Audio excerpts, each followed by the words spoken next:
Hello, hello. This is Mayor Watt. Welcome to another episode of ohmTown. Let me switch over.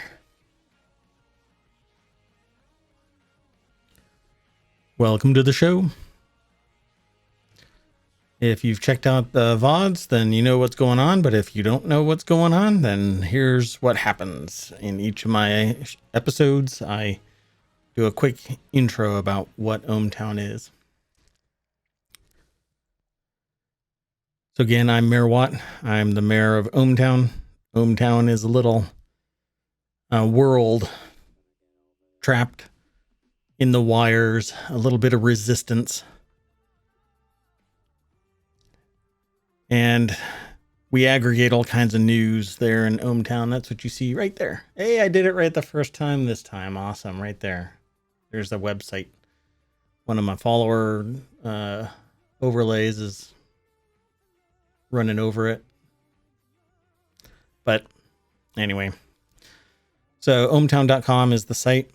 You can go and sign up, become a citizen of ohmTown, and you can upvote, downvote, make a comment, submit news. That one's a little quirky, but basically all of my news that I aggregate through a little service that I put together called Gatherer reaches out to various sites that I find compelling news in and aggregated into ohmTown.com. Little snippets, really, and I'm going to go over them. But each of those snippets gets gets curated into a category, one of 6. So either create, news, education, entertainment, social, or technology, maybe even a composite of them. My focus throughout my career and as mayor of ohmTown is business, technology, and society, and I merge the 3 together and talk about it. Sometimes I can give more context to questions that are asked in the chat room and to the news that I read. I don't prep for it. I do gather a selection now, but I don't read the material until I'm actually live on the show. But that's not to say that I don't know a little bit about it. And then I give context from my perspective, my understanding. And sometimes I have to do more due diligence, and then I revisit it at a later time. Maybe today, maybe tomorrow, maybe when somebody reminds me that, hey, I didn't follow up on this. But somewhere along the line, my associative thinking processes will bring me back to what was previously discussed or something new altogether. Seems chaotic, but it's not. There's a method to my madness. And if you see me look up, it's because I've got a monitor right there that has some streaming information to let me know if everything is okay. And it's seemingly okay. Let me make sure real quick. Sorry if you can't really hear me. I'm a little off axis, so let me make sure. Okay, well, as far as I can tell, everything is peachy. Right? Yep. Excellent stream. No issues. We're good to go. So thanks for stopping by. I hope that either through the VOD or through my chat. I'm not keeping tabs on the chat other than watching for messages. So if you come in, feel free to ask questions or comment. That's great too. If you can follow, that would be great too. I'm I'm trying to grow this, but I'm not doing it through advertising or hyping it anywhere. Sometimes people find me and show up, but I would love to have some more viewers. But I know that when you're new, you can kind of be lost in the noise that is a massive gaming social network. So And I talk about news, and I don't really stream games that much. I will. I have in the past, but wasn't recording it, wasn't storing it as VODs. But more on that later. At any rate, let's get on with this show. The first article is the Commerce Department survey uncovers alarming chip shortages. And we've known about that for a while. This article comes out of New York Times. Increased demand for semiconductors that power cars, electronics, electrical grids, which that one there, that infrastructure kind of whistle tends to provoke a response from people. And then it says, have stoked inflation and could cause more factory shutdowns in the United States. Yeah, I'm not sure why. Yeah, I understand market mechanics. But inflation. Yeah. I kind of get it, but it's weird when you have 2 years of people predicting it. And suddenly it comes on, fast and furious and unrelenting. The one thing that would probably slow this is if profit margins weren't outstripping demand. I mean, people still have money. They're purchasing every freaking GPU that exists before it even hits the store shelves. It's bizarre. I said a couple of days ago that in 2020, China was saying that production, we're not being impacted by COVID anymore. We got it under control, yet now we still have chip shortages. There's something else going on. There's something else afoot. And because talking about it without evidence basically comes across as being conspiratorial, I bow out. But production is automated, and people are still working, and people are still willing to work, particularly in China. Even in the United States, there are people that will risk their health to show up for work, which is fine. That's your choice. Unfortunately, you also bring other people down when you make that choice. If you don't wear a mask or you don't get vaccinated, I mean, you don't live in a vacuum. And if you think you do, then I hate to break it to you, you're sociopathic.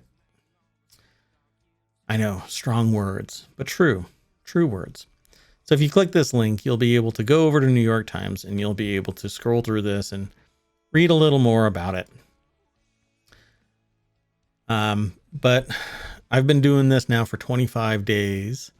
And in a previous episode, I said that more than a decade ago, I had been advising people that manufacturing needs to return to the United States because without manufacturing domestically, we are no longer in control of our economy. We need in the United States to produce our own key goods. And the only reason why we have high quality from foreign markets is because there's a lot of oversight. And when there isn't, like a small business trying to get products from overseas have a lot of quality control concerns that they have to monitor. A bigger business can throw money and dedicated returns for more orders and so on, that the quality is almost inherent in it. But it's time consuming. You have to worry about labor. You hear these stories about forced labor, low wages, etc. That will always be a problem. In the United States, you have the reverse. You got a lot of oversight. You've got a lot of environmental pressures. You've got a lot of HR concerns. You've got a lot of just a lot. I mean, there's just so much oversight and monitoring that unless you're really big and people are really quiet about it, you hear about it. But production in the United States is really expensive because compared to other countries, with masses amounts of population and very little environmental controls, very little human resource controls, the price is cheaper, right? I mean, it just is. Well, in the United States, that cost is so high that domestic manufacturing is usually very, very expensive, yet pretty darn good quality control inherent in that system. I know when I've had domestic items produced, I have not had any problems. I have had problems with quality when I get something somewhere else. And that's not all the time, but it is possible. But you just have to watch it. But that's time and money, and time is money, friend. So at any rate, production in the US needs to return, but it needs to return at a reasonable cost. And if inflation is anything, that's going to impact it. It's going to impact it in a negative way because people are demanding more for less.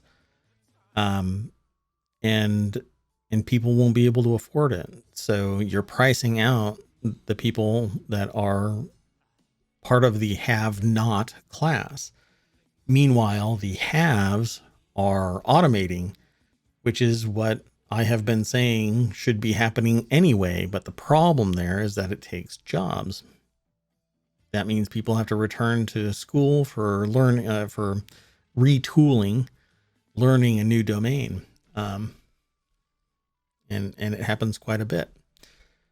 But none of this is ever in a vacuum. So just saying that there's one thing that needs to be done, it's not so easy.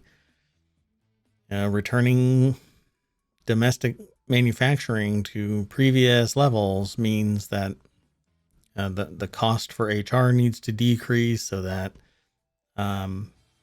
the people that make jobs possible, whoever they might be, from mega corporations to,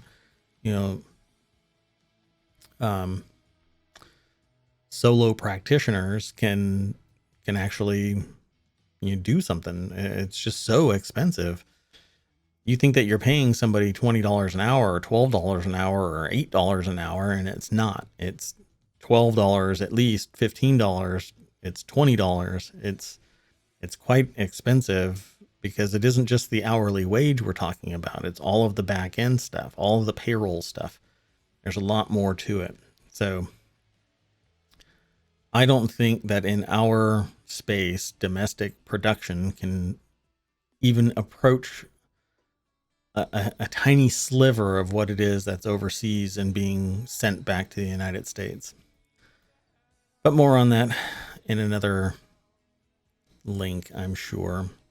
It's under Smack Talk, which is a group that talks about Macintosh and Apple related products, even competitors, but it's mostly talking about Apple stuff. Philips Hue gains trio of HomeKit compatible outdoor wall lights. Because the way that I find news is basically the stream of submissions that are into ohmTown, it again might come across chaotic, but it's a smattering of everything that is on ohmTown. And ohmTown is a close approximation of the general news on the net. Sometimes I force myself to not click on politics and things like something that might be COVID related, only because sometimes you just need a break. But this is tech, and I love tech. So when you click the link, you get taken over to Apple Insider, and they have a picture and more information about it. Philips Hue has a lot of items now where it isn't just the light bulb, it's the actual fixture. And like I've got some behind me on the floor. I've got the light bulbs all throughout the house. I don't have the fixtures because I want to be able to just take the light bulb out and replace it and not just a whole fixture. But it's supposed to last just seemingly forever. But I might actually do these kind of things. But like most places nowadays, well, not most places, I sometimes generalize. Um, you have to do everything through an HOA. They babysit you so that you can't do something outlandish like paint your house pink. Um, in some places that's acceptable, but in many HOA places, it's got to be a shade of gray or something. Anyway, go and check it out over on Apple Insider. They've got different styles. I really like the Resonate, which is the one on the right that looks like it's shining up and down, with a solid opaque body that doesn't allow light to shine through, but only through the top and bottom. It looks pretty cool. But I like all of it, to be honest with you. And these little Kala ones, I think it's Kala. I don't think it's Kaye. But these little posts that light the pathway, those are really neat. Maybe I'll even get those and put those out. It's in stainless steel and 10 inches tall. And so it should poke out of the snow even on a seemingly heavy snow day here where I am, which is not the Antarctic. So we can manage the snow. Anyway, I'll keep an eye out. But Philips Hue gains trio of HomeKit compatible outdoor wall lights. Pretty neat.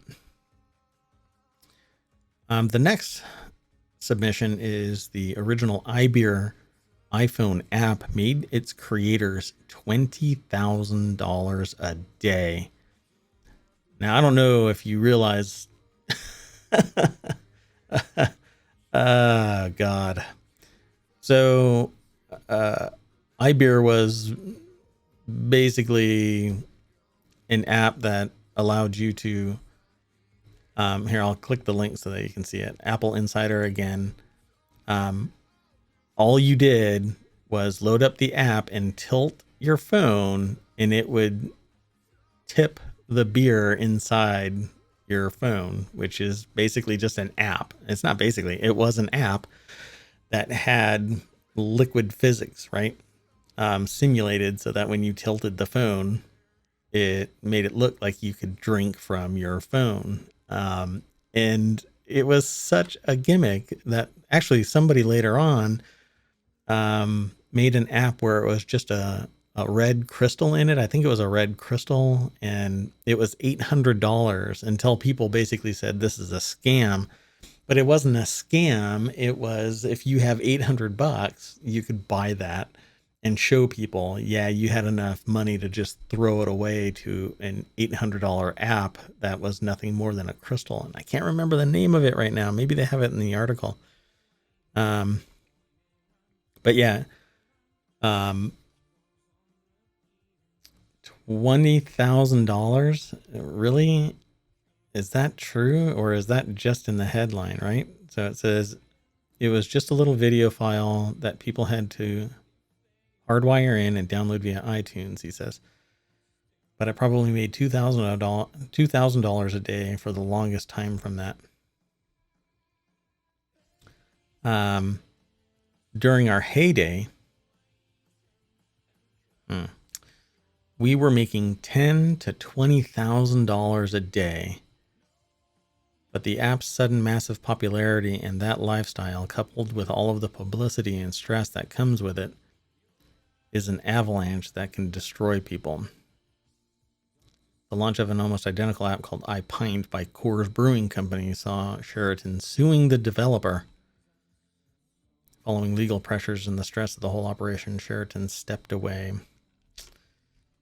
So this article, I won't read the whole thing, is written by William Gallagher over at Apple Insider. Go and check it out. If you follow my link on Smack Talk via ohmTown, that would be great. Obviously, I mean, I don't have a relationship with any of these sources. I don't get credit for it. I don't get anything from it. It's basically a little snippet of news that I am interested in so that I can click the link and go to the articles that I find interesting based on where they're categorized. So go and check it out over on Apple Insider. The next article is The Word in Tech. The source for this is phys.org. Simulation shed significant light on Janus particles. I was interested in this simply because of the title, and I have no idea what this is referring to. But I wanted to at least bring it up in my stream.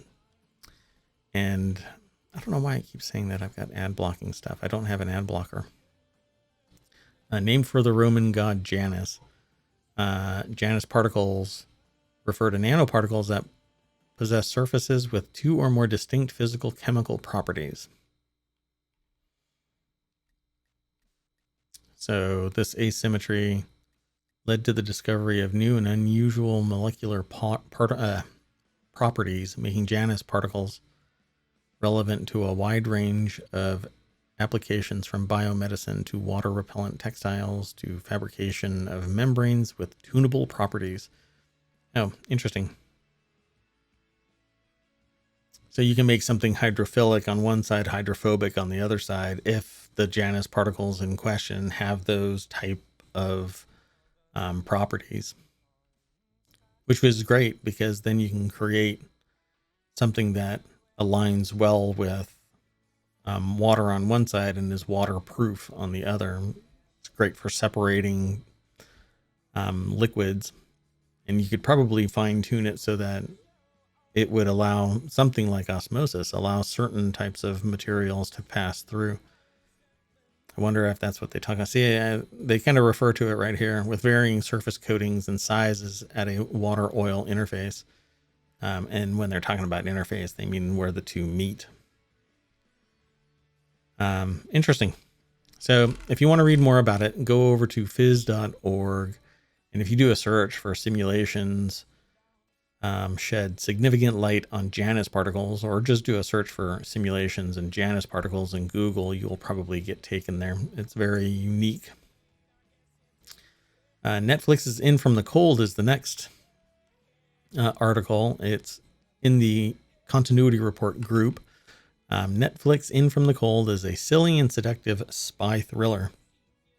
I haven't seen it yet, but I'm looking for some more shows and movies to watch, particularly for this Continuity Report.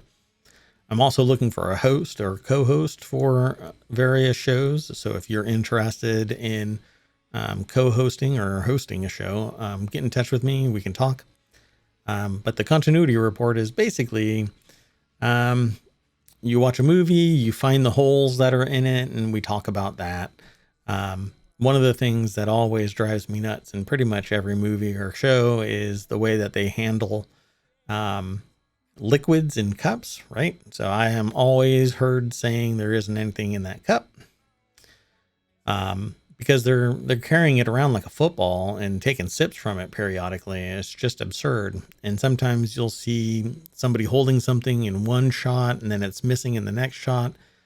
And that is actually what the Continuity Report is. It's actually a real thing in movies where somebody documents where everything is so that from shot to shot, you have continuity, and there's nothing jarring that pulls you out of the moment.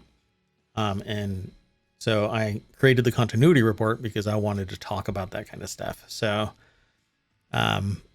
hopefully I'll be able to, keep doing this long enough and people will find it interesting enough, to come and watch. I would love to spin up another, show. The Continuity Report is one that I'm really interested in. Mix War is another one that I'm interested in, which is about music. But if we can just watch movies, and then talk about them the next day, that would be great. I'd love to do that. And the more the merrier. And that's why I'm doing this on Twitch. I can talk to people locally, any day, but I'm more interested in talking with everybody. If you know somebody that wants to come and chat with me, or us, I should say, then invite them and let's get a discussion going. I love different perspectives, and not everybody knows everything, but together we can pretty much figure out everything. It just takes the right set of minds to put all the pieces together. So maybe if you watch In From the Cold, you'll see something that I didn't, and we can have a chat about it. So if you decide to give it a shot, given that Netflix can pitch it any way you want, superpowers, an uncool mom revealing her secret badass history as a spy in an exotic vacation in Spain, skating team rivalries, triple crosses, and head smashing action scenes. Interesting. So I guess I'm going to have to go and watch In From the Cold. This sounds pretty great. So this is RogerEbert.com. You can go and read this yourself. It's written by Nick Allen. And they go into greater detail than the little snippet that I have on my show. But I won't read it live. That's not how this works. I want you to go and read it and then come on back either, tomorrow or sometime and bring it up in chat. Talk to me. The next article is one that I just found out about, is the International Monetary Fund telling El Salvador it shouldn't use Bitcoin as legal tender. A couple of days ago, I think it was, Bitcoin, bought something like $400 million. I think it was El Salvador. Let me check something real quick. Hold on 1 second.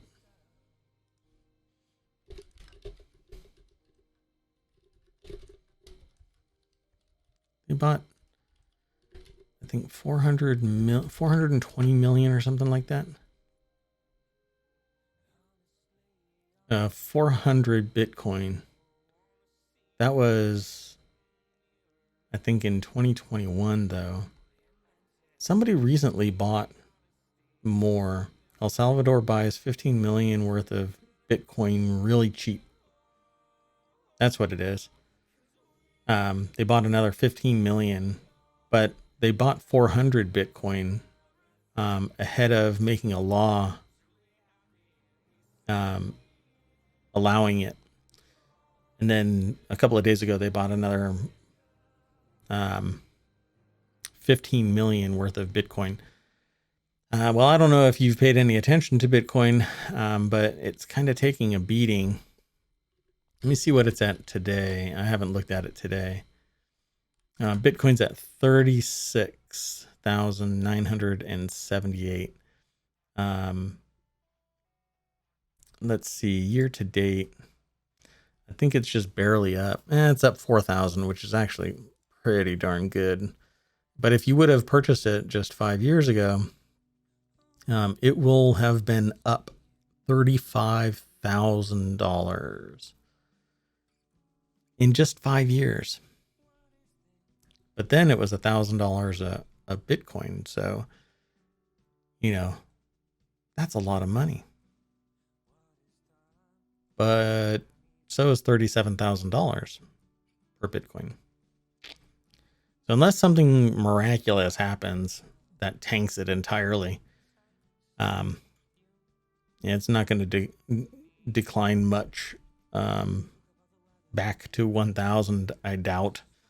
But it is way off from its, what was it, November 12th, 2021 high of 64,400. So it's almost down 50% in a few short months. So quite intriguing, the volatility of Bitcoin. We'll see what happens with cryptocurrency in the future. This article is at The Verge. If you click on the link at ohmTown, you'll be able to see it. The International Monetary Fund says, or tells El Salvador it shouldn't use Bitcoin as legal tender. Because it's very volatile. But if you leave it alone, maybe it'll go back up to 60,000, much like stocks. When you tamper with your investment too much and you don't necessarily know what you're doing, you can end up in some serious trouble. This is the referring back to the previous article. It's a different one though. Apple Insider published this one. Chip shortages could last until the second half of 2022, White House says. And it's referring back to that comment from Commerce saying that there are supply chain issues that are going to maintain this constrained production, and who knows what inflation is going to do to this, and the lack of salaries going up and people having it's a movement, the anti-work movement is still growing. It's pretty big. Well, I can't say it's pretty big. I have no reference for this. But anti-work on Reddit is, it's pretty busy. I'll leave it there. This next article is NVIDIA could be ready to abandon its ARM acquisition. So NVIDIA has been considering ARM. And this article over at PC Gamer, written by Katie Wickens, a public offering looks much more likely now. So NVIDIA has been talking about taking over ARM. I guess this is probably one of the things where Apple said we're kind of burned out with the risk of an ARM processor getting acquired by somebody else, and they spun up their own. They have the ARM license, but they don't use ARM for the production. It isn't an identical ARM chip. It's Apple's own fab process. So this is interesting that ARM is possibly being abandoned to the four winds. We'll see what happens with ARM. The next article is a mysterious X particle could help explain the birth of reality. Now, this is under Marble, but it really should be under temporology, for crying out loud. The birth of reality, in a breakthrough that opens a window into the birth of the universe. Scientists have detected elusive X particles in the otherworldly aftermath of high-energy collisions at the LHC, Large Hadron Collider, the most powerful particle accelerator on Earth, who people claimed would create black holes and destroy humanity. And it's been around for a while and nothing's happened.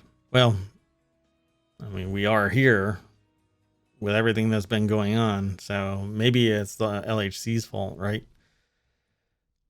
Yeah, I just can't actually believe that. But isn't it that because the Cubs won? I don't know. Anyway, we're in a weird timeline. That's why scientists are so thrilled to have recorded the decays of about 100 of these X particles using the compact muon solenoid, the CMS, a particle detector at the LHC. The result provides a unique experimental input into theoretical models, because a lot of this is theory until somebody builds an experiment that either proves or disproves the theory. So theoretical particle physics are some pretty big brain stuff. I've never come close to working at that level, but I read random papers just to find out what else might be going on out there. So this kind of stuff always fascinates me. And this is a Vice article. Becky Ferreira wrote the article. Go over to vice.com and read it, and then come on back and we can talk about it. So I end up reading a little bit more about all of this stuff between each show, and it's pretty fascinating, but abstract from everyday life, at least for me. These guys live this. These people live this day in, day out, and have to think about these fantastical scientific efforts. I would love to go see the LHC myself, but Now is not the time. So mysterious particle X. Maybe we will have X-Men later. Give it a couple of years. In the Order of the Bean group, which focuses on coffee, I'm Not a Barista is building momentum, a 2-phase manual coffee grinder. See how chaotic all of my shows are? It's kind of bananas because I have all of this different stuff. So daily coffee news. If you've ever had to grind coffee, it's frustrating and messy, and you have to do things a certain way. And the reason why I say it like that is because you have to clean this stuff all the time in static electricity, and you don't get everything out really well depending on the coffee grinder. You don't get as much pack from each grind. You have to figure out which set of burrs you want, and the really good ones are astronomically expensive. I mean, there's a lot to it. When you think about coffee, you think just going to McDonald's or something, or Starbucks or something. I don't go to Starbucks anymore, but when I make an espresso, you don't really think about it. You just want to grind your beans, and it doesn't sound right.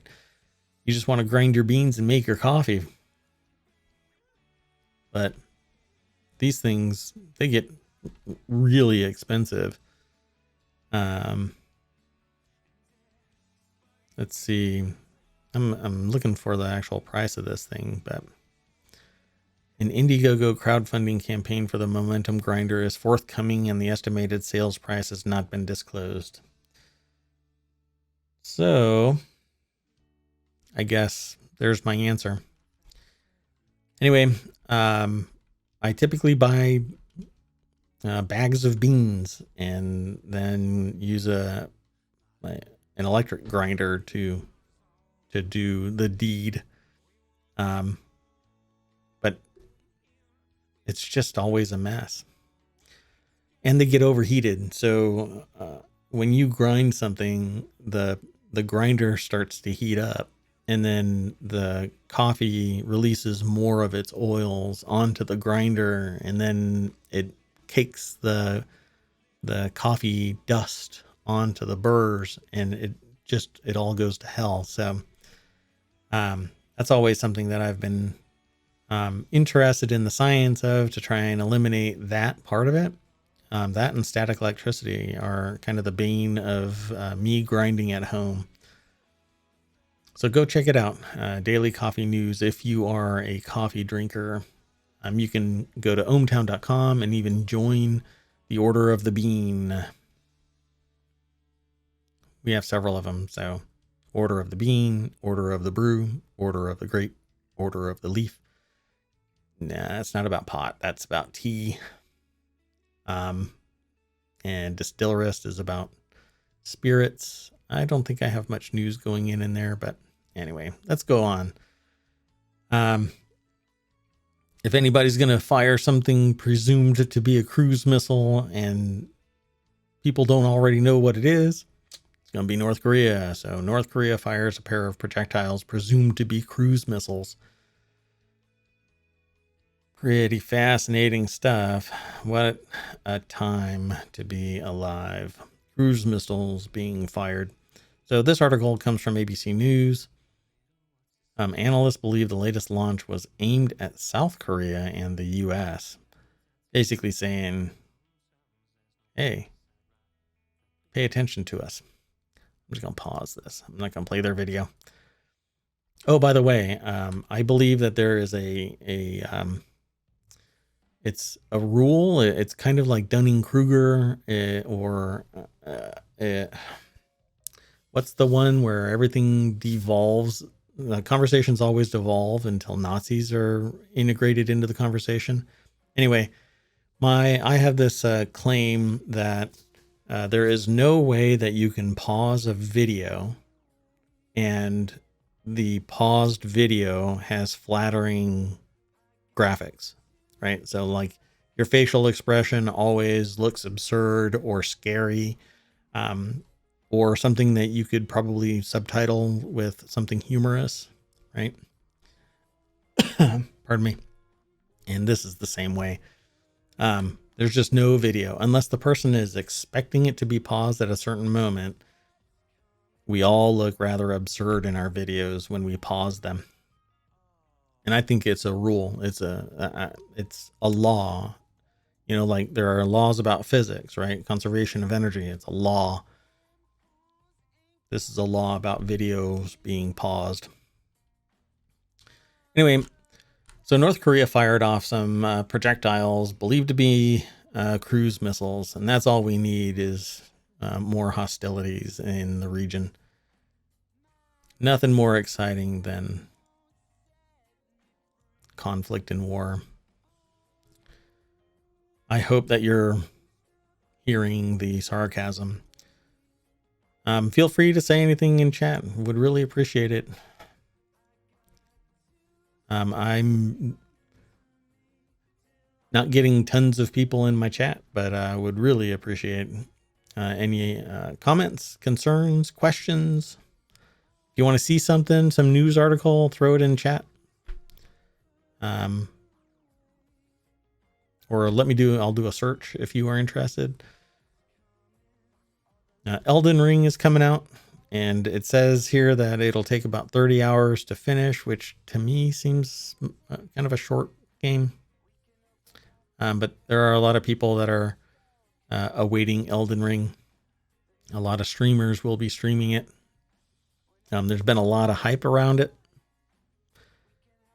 This is the game that has, if I recall correctly, here, I'll follow the link. So this link is over at PC Gamer. It was put together by Andy Chalk. This has a lot of verticality in it, if I'm remembering Elden Ring correctly. For whatever reason, I always mix up. What's the other one? It's not Elden Ring. It's Lost Ark. So Lost Ark is an isometric game, and Elden Ring is one that has this great verticality while you're riding a mount and doing a bunch of adventures. But 30 hours doesn't seem like that much. I hope that there's a lot more side quests and stuff, but I guess the main one will be 30 hours. But we will see. I think it releases on February 11th. I think it is. Let me see. Yeah, it's not posted here. But yeah, anyway. Looks good. It'll be fun to watch. Here's one from the Order of the Grape. And the Order of the Grape is about wine.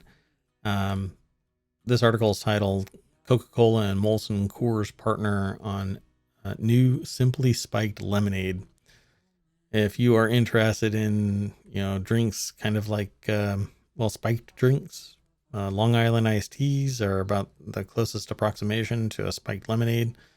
But if you want to drink drinks where you don't really know that you're getting drunk and they taste really good and it's not like whiskey, you've got some more opportunity here. And this was written by Julia Larson over on vinepair.com. And maybe we will see. This looks really close to the Simply Lemonade product. I think let me see something.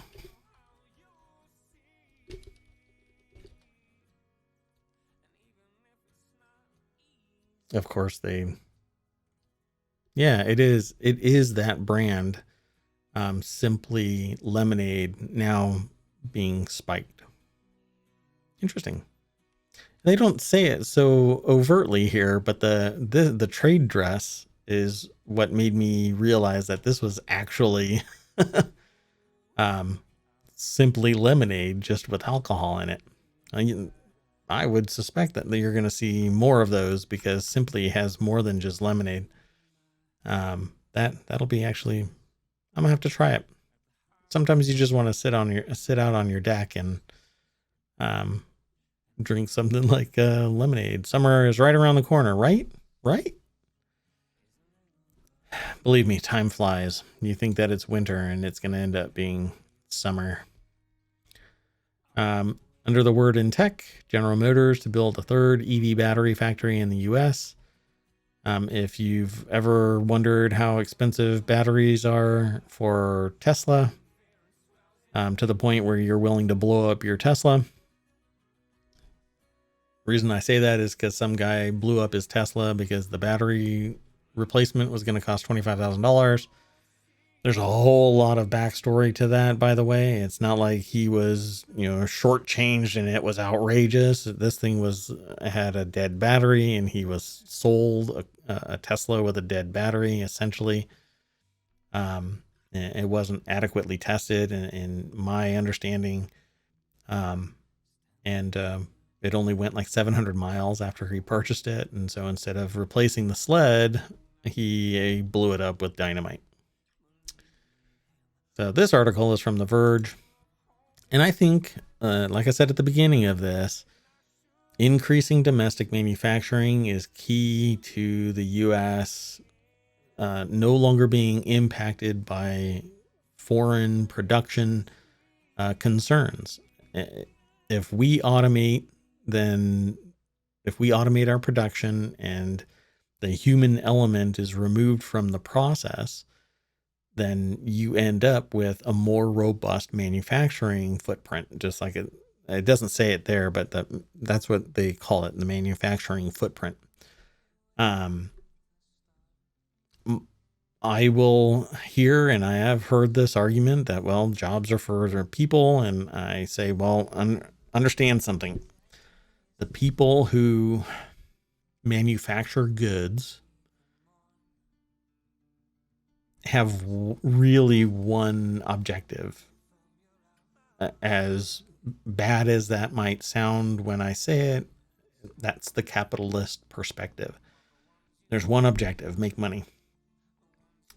You provide a good or you provide a service, but the objective is to make money.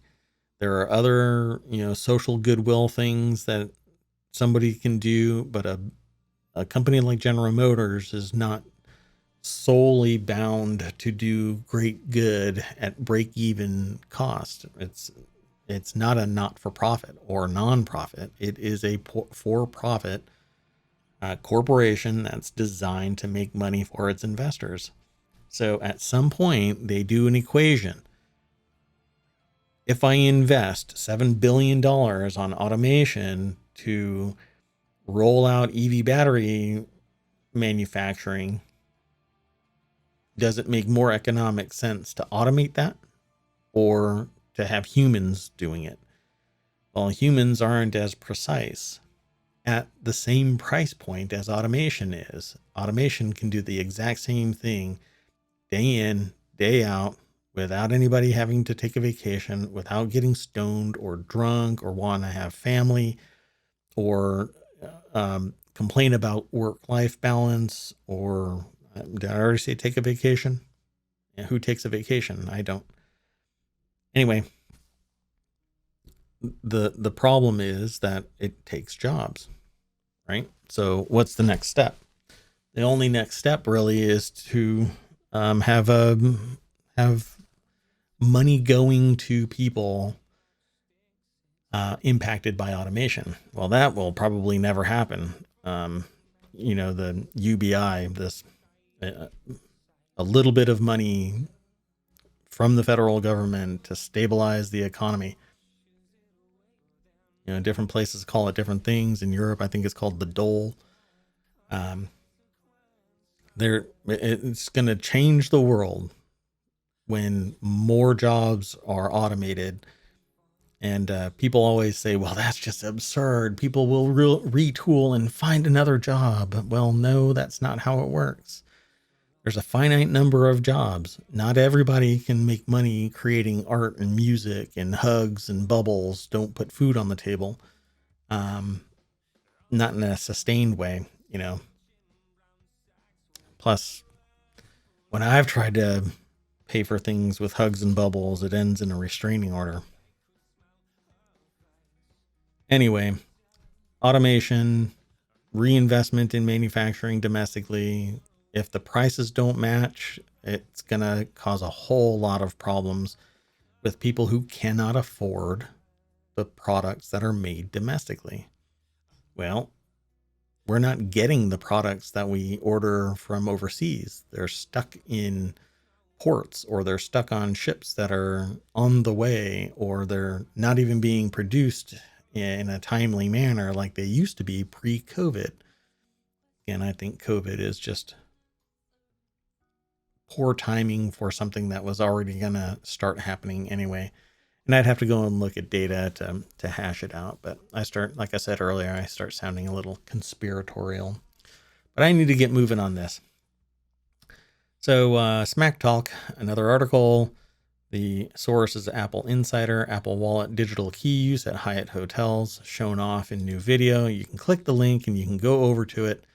And any active RFID process and using the Apple Secure Wallet makes this a whole lot more secure than just the keys. You can always lose the key. It's a little harder to lose your phone. But the communication between the two, the phone, which is much more powerful, much more capable than just a simple key, and the hardware in the door and its communication with the security system of the enterprise make this a no-brainer. But wait until security analysts start working on this to see just what might be possible. Man-in-the-middle attacks and the hardware itself, not on the phone, but the device that's on the door can sometimes be overcome with a strong magnet. And really, if the mechanism is designed to either be opened or be closed, then somebody can open it or close it. It really depends on how destructive they want to be. But that's part of the physical penetration testing in cybersecurity. So let's give some people time to noodle around with this stuff. I'm sure Krebs is rooting away at a RFID tech, particularly in this context. But go read it. It's an article over on Apple Insider by Mike Peterson, and it was posted today. But it's neat. I love the idea of just having one device do everything. In fact, my watch, I don't even carry anything on me anymore involving cash or credit cards or anything other than my driver's license and my medical card. And that's it. There's nothing else I need. You know, even if I could leave my phone in my car and go in somewhere and pay with my watch. I already do that at the gas station. I don't even have my phone on me. I just tap my watch and one and done. And it's a one-off number. So even if somebody were doing a man-in-the-middle attack or a skimming attack, using the old turn of phrase, if you use a credit card and you swipe it and that card reader has a skimmer on it, they have your number and they can reproduce the card physically and then swipe it elsewhere.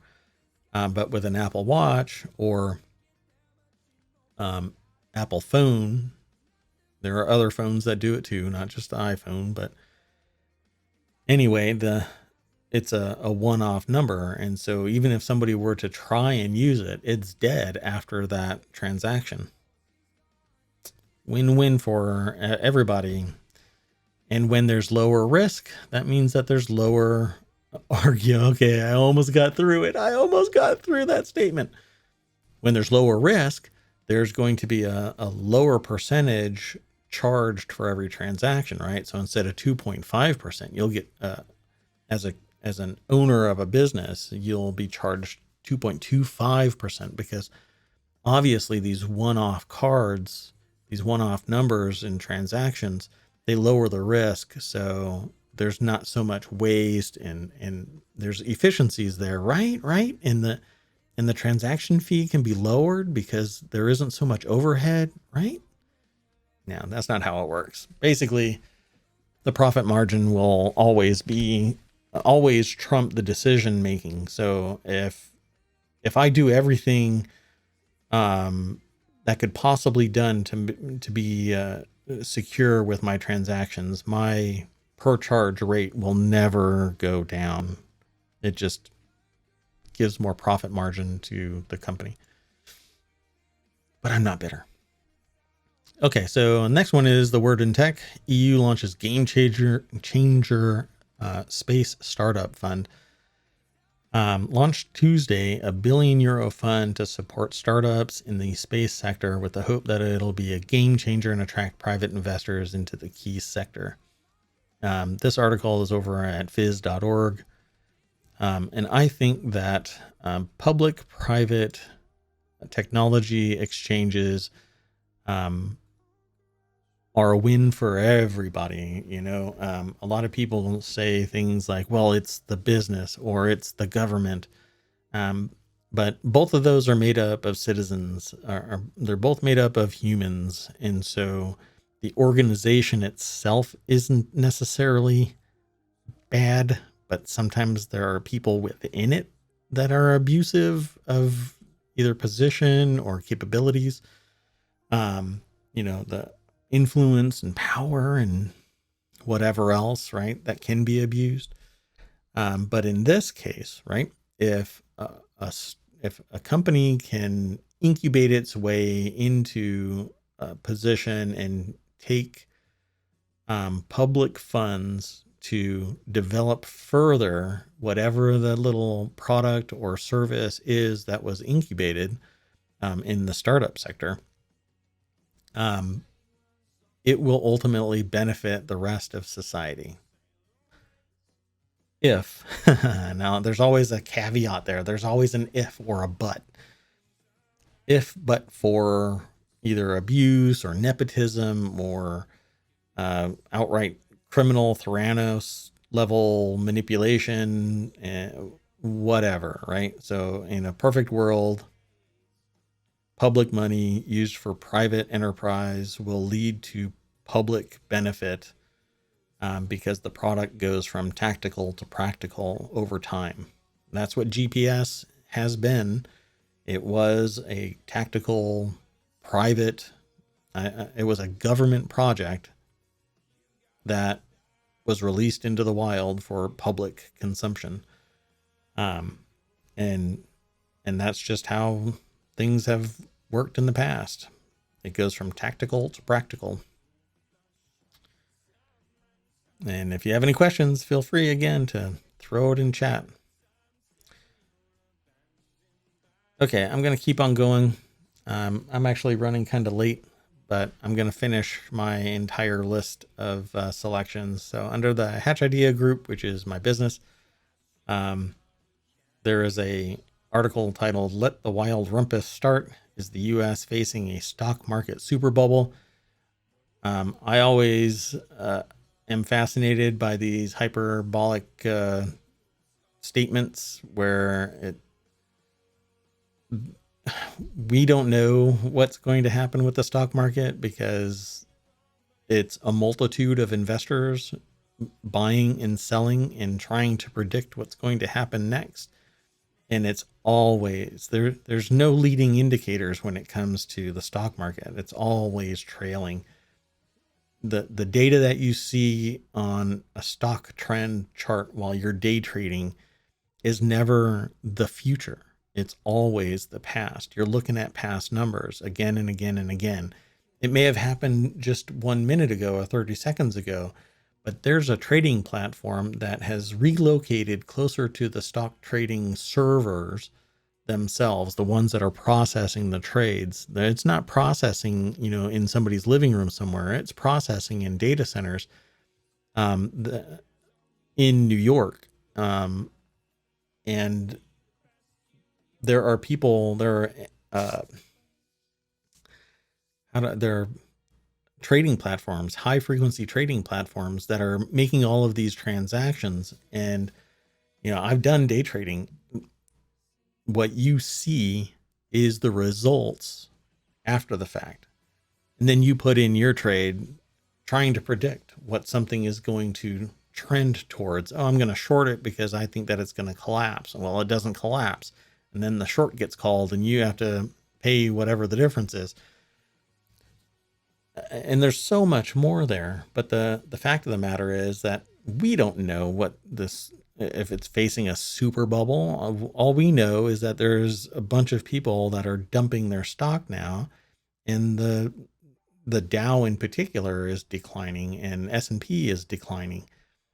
The other day there was I even spoke about it in my VOD yesterday, in my show yesterday. The news source that I clicked on 2 hours earlier was talking about how the stock market declined. 2 hours later, they updated it, making it neutral because the Dow actually broke even. It was actually up a little bit, but it didn't decline the 1,000 points that they had written that article and posted the article under. And I wish I would have kept both of them. But what happened was I refreshed the page and that changed the title, but kept the URL. Kind of odd, right?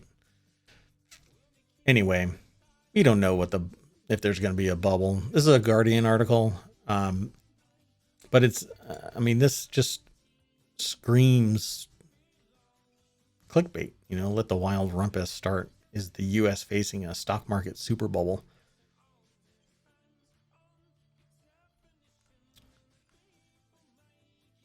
Yeah. Anyway, you can go over to the Guardian, read the rest of that article.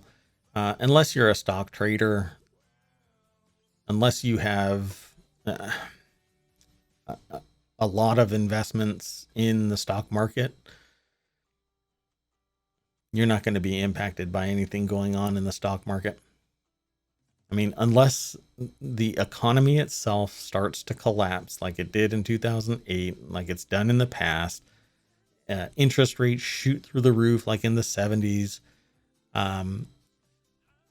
Those are interest rates are the things that are going to really impact the society as a whole. The stock market is basically a lot of wealth buying and selling to see who can flinch or make the other flinch. And there's a lot of investment spread across multitudes of stocks and ETFs. And if your retirement is in there, then I would be concerned that they aren't leveraging the risk the right way. And so I'd want to know where my retirement funds are being invested. And that means you need to look at your retirement and see what they're investing in. And then you do always have the chance to move stock depending, not always. Sometimes you just kind of have to take what they give you in your retirement fund process. You can always cash it out. You take a huge hit, but anyway, again, like most things, there's a lot to it, and we can talk about that more another day. So this submission is in the Law Nerd group, and it's now a big law firm gives you iPods instead of a raise. You can fix them yourself. The do-it-yourselfers rejoice. John Deere, not so much. Appeared on Above the Law. So this little snippet comes from AboveTheLaw.com. You click the link, you get taken over there. It's by Chris Williams. It was posted today.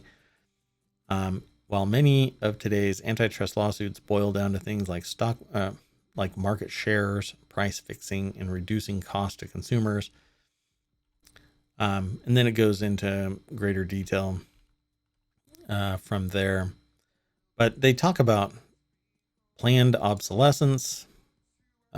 There's some historical context for that.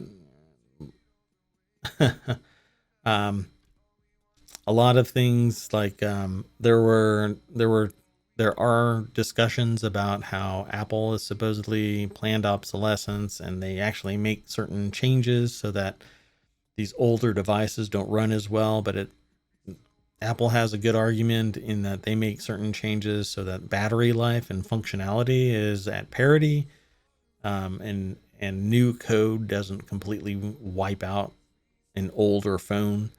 But just like humans, as time goes on, we get a little bit more tired as we get older. So I don't know. Certain things about planned obsolescence are real. Light bulbs, for instance, there's a history about light bulbs being planned obsolescence.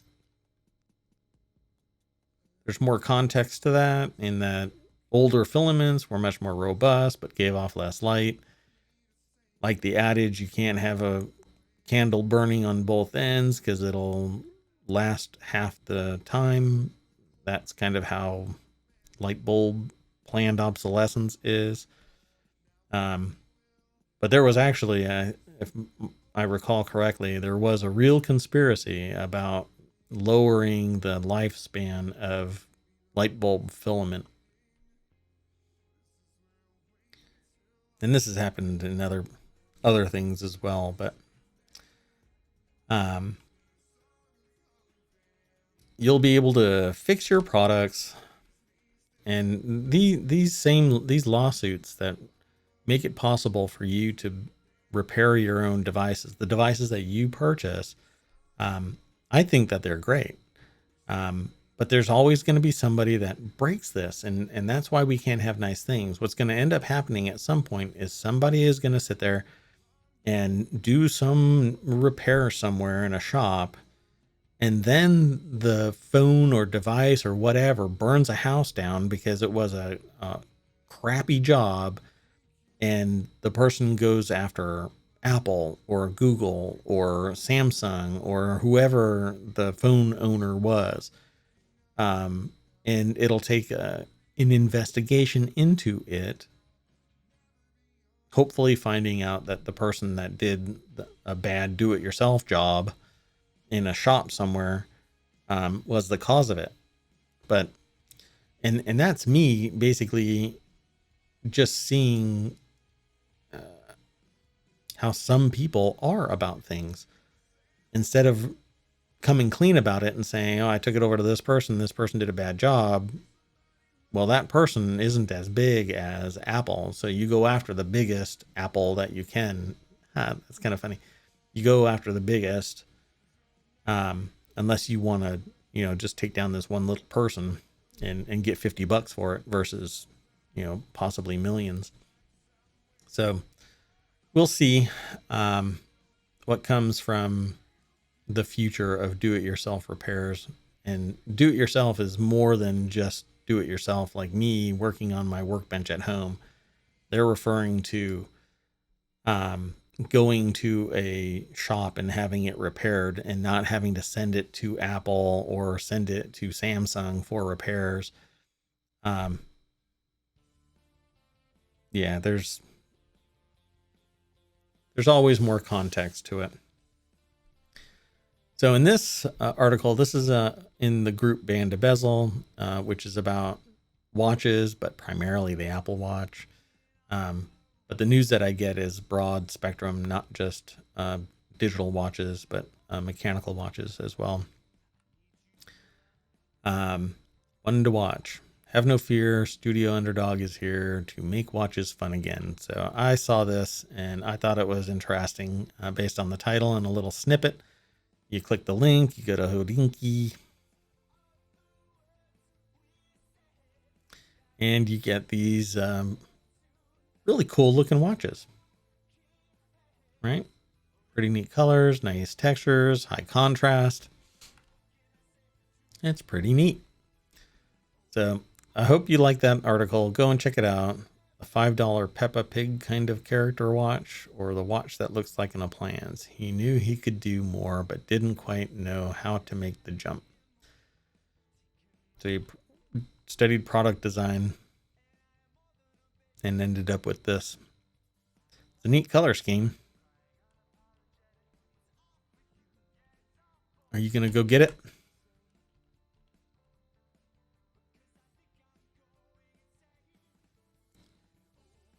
Beautiful gear works.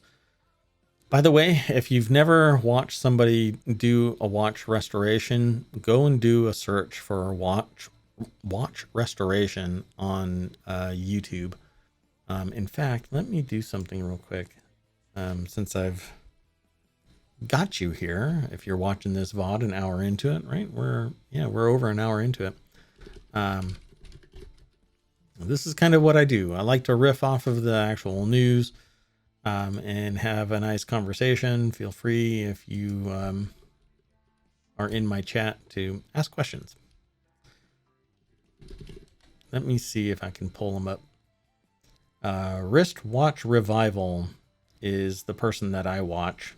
I don't recall their name off the top of my head, but Wristwatch Revival is who I regularly watch.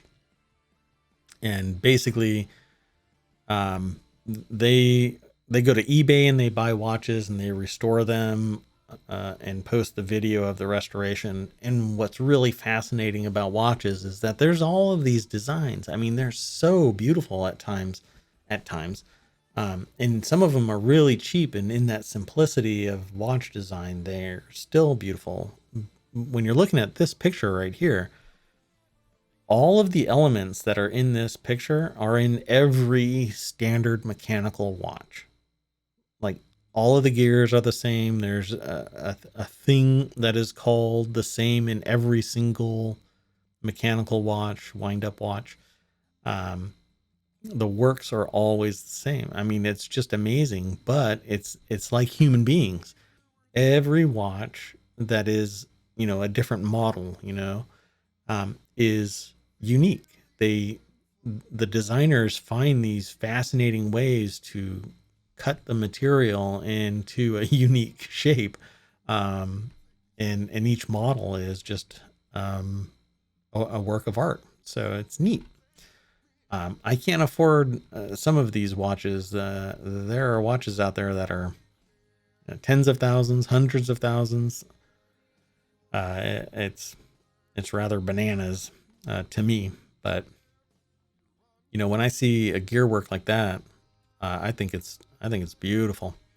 So go and check it out. This is an article that talks about this particular designer bringing these watches to market, and because they have a passion for it. Uh-oh. I almost lost my place.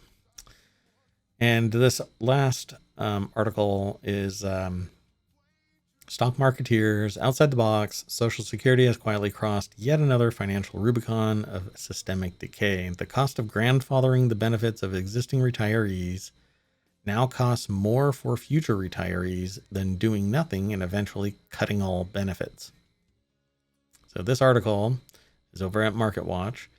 The cost of grandfathering the benefits of existing retirees now costs more for future retirees than doing nothing and eventually cutting all benefits. So there's one fact about Social Security on which all policy analysts agree. The longer Congress waits, the harder it will be to fix the program's finances. Well, that's probably because, I don't know. I'd have to do more due diligence in this area.